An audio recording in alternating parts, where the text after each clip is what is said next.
Okay, so I have here my Google Home.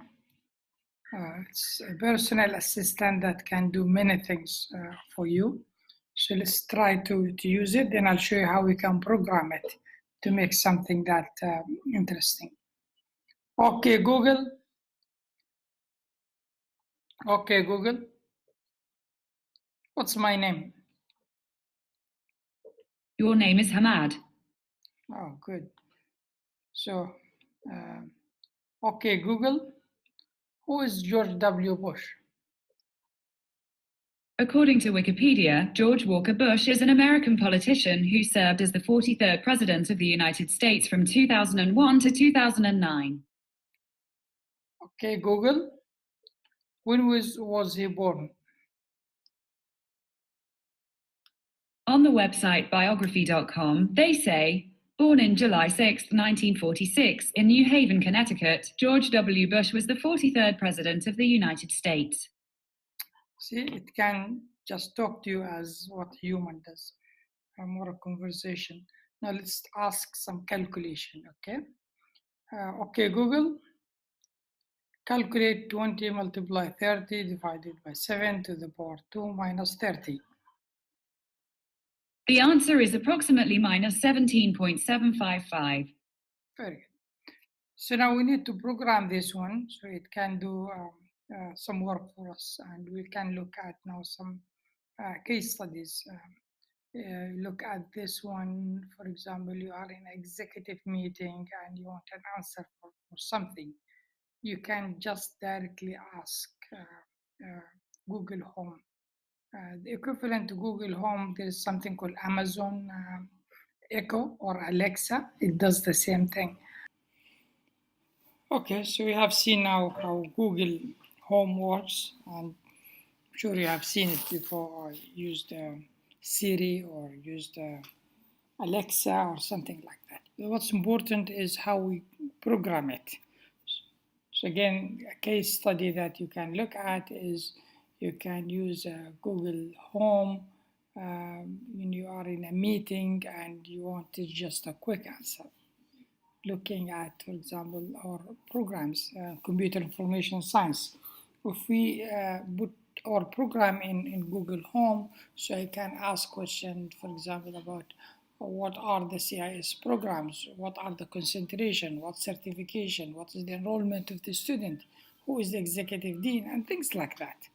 So Google should just give me the answer directly without doing insertion. Also, you can connect this to a database and it can get the data directly from a database. There's no need for entering all this data into Google Home. Things related to security and other things, we'll discuss it some other times. Today, just I'll give you a quick and easy way to create your first applications using Google Home, and then you start interacting with it and testing it. So, according to Google and Google CEO, we're moving away from just using mobile applications. Sometimes everybody wanted to do mobile applications, but now it's time to think of those applications, either mobile or whatever, from artificial intelligence point of view. Artificial intelligence is growing everywhere.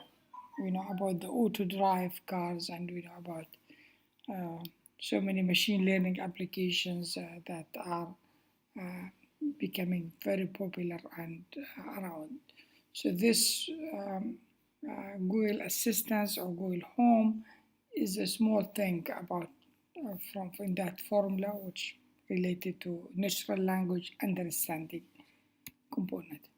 Now, if you want to create an app that you can install on Google Home and get it to answer questions and do some conversations with the users, then there are 4 components that you need to understand. The first component is the agent, and the agent is basically an application that you will create your application will be called an agent. So you have to give it a name later. So you name it any name. In my example, I'll be using my name, but you can use any name. Should use the right name that reflect what that application is doing. So agent is the application, the whole application is the agent. And then comes intent. Intent basically is what is the intention or the purpose of creating of that conversation. And usually that is a question.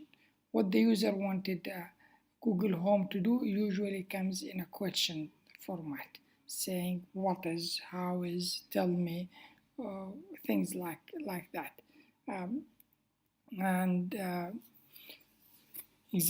For example, if we want to look at our case, what we want to create, we can ask a question, what are the programs offered by CIS? And then we can get an answer, these are the programs offered by CIS, and some details about that. So a question like this is intent, and you can have many intent in your application. Another example, you can say, tell me about CIS programs. Now, when you create a conversation like this one, you need to think of number of options that the user may say the same thing. So that's here comes some thinking and creativity. The next one is entity. In fact, if you look at the order, entity comes first. An entity is a physical or a logical object. You can be a person, can be a device, can be logical, like program. Program is not something you will touch, but it's an entity that you can look at. Study program, a bachelor degree, a certification. Those are the objects that you will be using. And in your application, the entity will be used like a keyword. So in this intent, for example, program can be a keyword and CIS can be a keyword. So the application will search for those keywords and then find the answers that related to the keyword. We will see the example and it will be very clear. So here is example of some entities like programs, industry, certifications, measures, concentration, and so on. The fourth one is the action. And the action, what basically Google Home will do when you ask that question and what response it will give you. So basically it will run an algorithm that find the answers and say the answer to you in voice or in text if you're using text. So this action is the response that you will get from the application or from Google Home. Now, what are the steps or the process that we will go through? There are basically 4 steps, and very easy. We'll do it without any programming, in fact. But later, if you want to do more advanced, you need to get into some coding and programming. The basic things like digitalizing and organization information system, you could do that without any programming, in fact. So the first step is you need to create your application, which is the agent. So this, you will need just to give it a name. You didn't need to get all the other details. You just give it a name with no space. All names we're using here should not have a space. Example, I'm calling mine Odabi, but you can call it anything you like.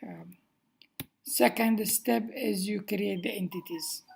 So in our case, we need first an entity list.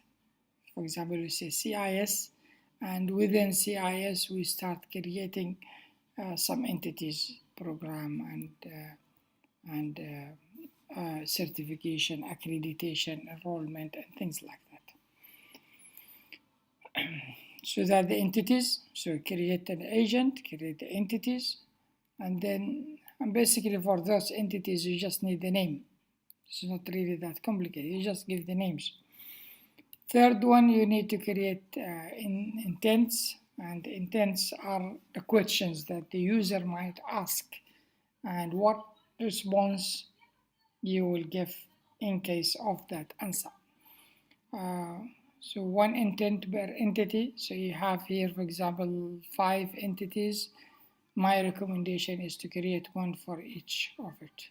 So you can create one that include many entities, but will complicate the issue. One per entity will get things maybe better organized.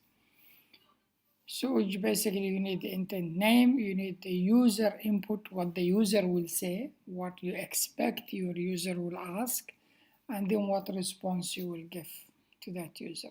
So the work mostly happening here in the intent. Okay?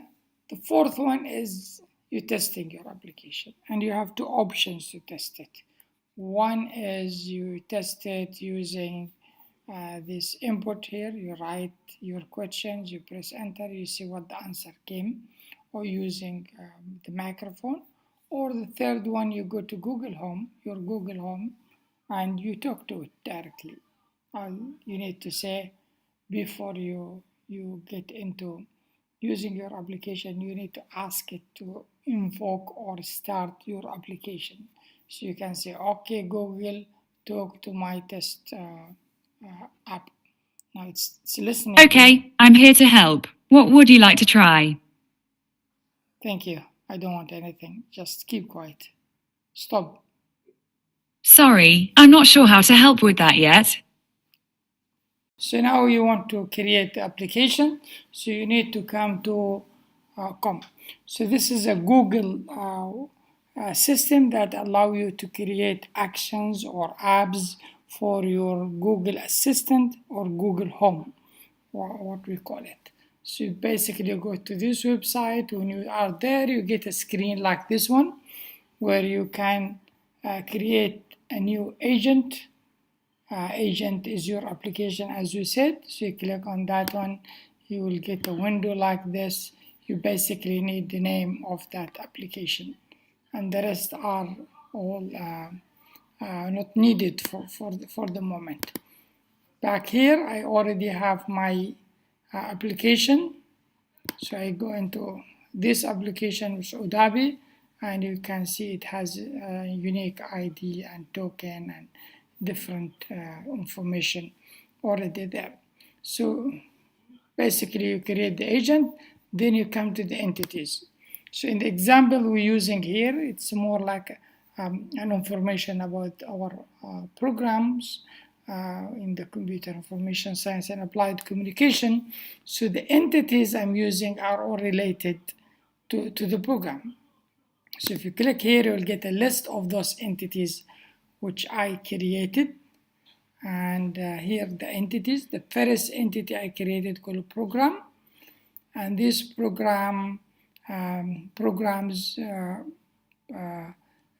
can maybe the user use different things to mean programs. So he or she might use program with uppercase P, or they may use degrees, or maybe use bachelor's. So all the options you add here. Credit, again, the similar thing. And certification, maybe he will say, or she will say professional certification, industry certification. All these things mean the same thing.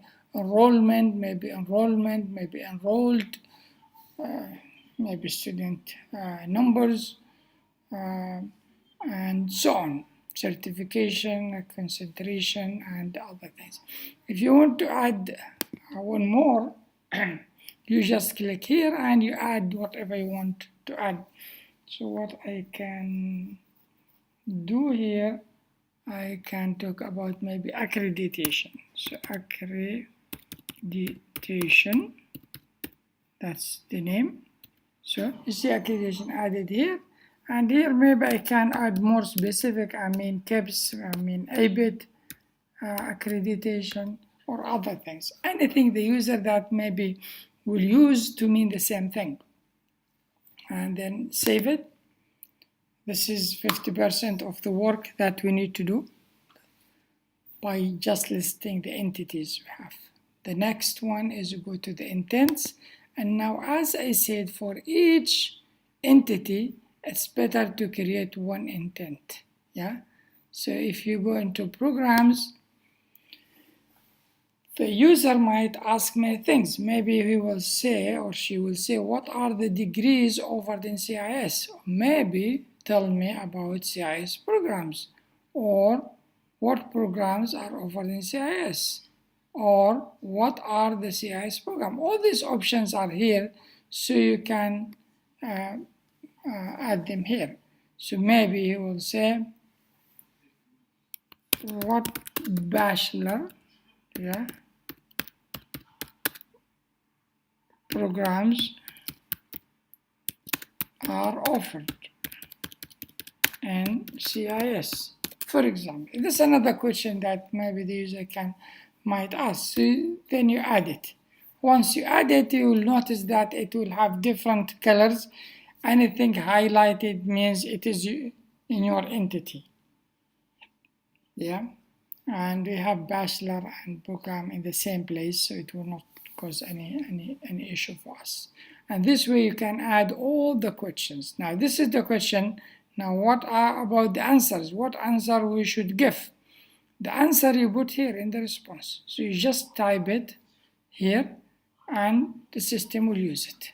Now this, you can configure it to come from a database and other things. We can do this, but not at this video. We'll do it later. And you can test anything you added here. Let me test my last one I added. Let's save it first. Make sure we did. Here you have a section to test anything you want. So you write the question here, hit enter, see it gave the same answer. So this one is working perfect with no issue. Now the next entity we can maybe look at it is maybe certifications. And these are some of the options that I put here. I say the user might say this or that. So I just put them here. And then the answer is just typing here what are those certification.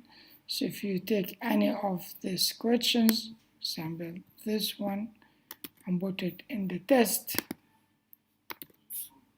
you will get hopefully the answer you're looking for. Seem I did not copy it. Oh yeah, I used the old question. Yeah, that's correct. Now if I use this question, we talk about certification, then it will start talking about the certification for me.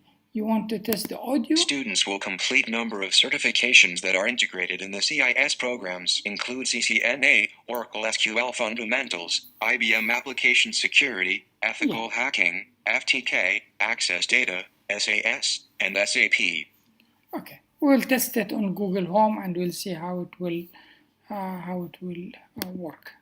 Now we're done with this. So basically we did the entities that we have. Then we did the intents for each one. We created one and we gave the answers. Now we are ready to test our application. Now you can submit it by clicking on integration. Then you click on Google Assistant. And then mine already submitted, so I can say update. And that will update it. So we are done. Now we are ready to test it on our Google Home and see how it's going to interact to our questions. Thank you.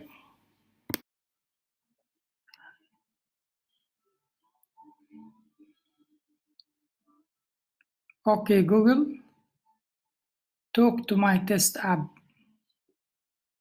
Sure, getting the test version of my test app. Welcome to CIS. I am pleased to talk to you.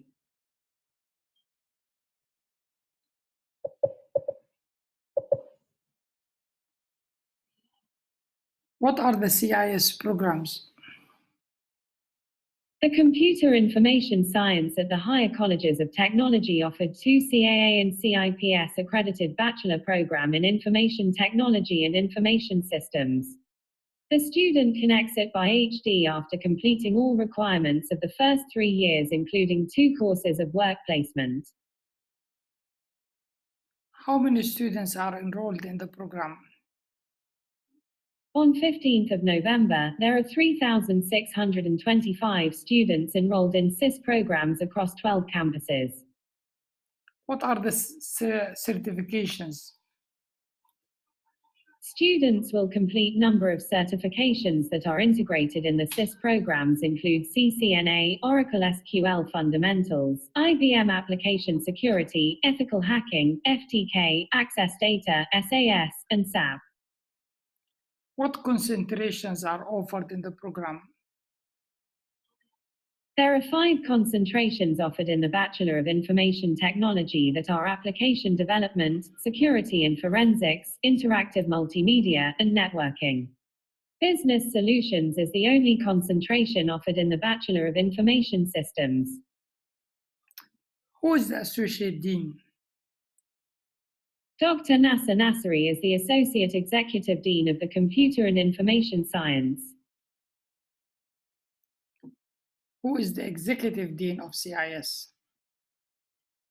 Dr. Hamad Adabi is the Executive Dean of SIS Program since August 2013. He is also the person who created this app. Thanks, Hamad, for teaching me this information. Stop.